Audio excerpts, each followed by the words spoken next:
aika lailla oma itseensä.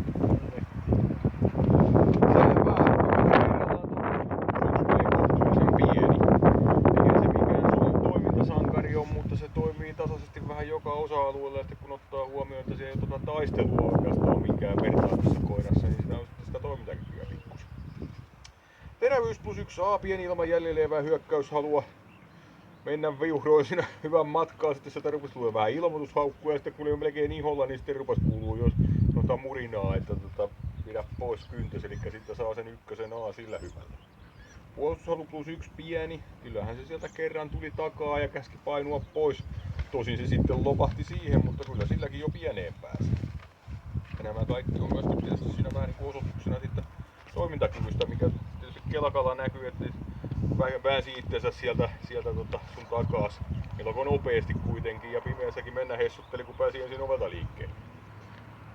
Taisteluhalu -2 riittämätön, että se on se mitä siellä ei oo. Se kyllä niin kuin sanoit, niin ei se näistä leikeistä sillä ihmisten kanssa oikeastaan piittaa. Eli sitten tosiaan sillä, että se kyllä tuossa kelkkaa jo vähän haastaa, häntä pyörii ihan kauniisti, niin sillä nostettiin se haluttomasta riittämättömyyttä. Hermorakenne +1 on hieman rauhaton.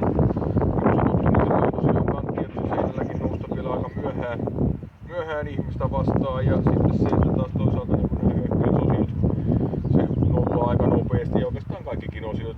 Oikeastaan toi kelkka on se mikä jää vähän enemmän rassaamaan tässä hommassa. Temperamentti +2 kohtuullisen vilkas. Aika lailla vielä siitä päästä missä nyt ei niin kuin sanotaan kohtuullisemmasta päästä, että se on melko rauhallista toi toiminta ja se tietysti vähän haittaa tätä arvosteluakin, tai sanotaan niin kuin, ainakin ton toiminnan näyttävyyttä, jos ei niin arvostelua.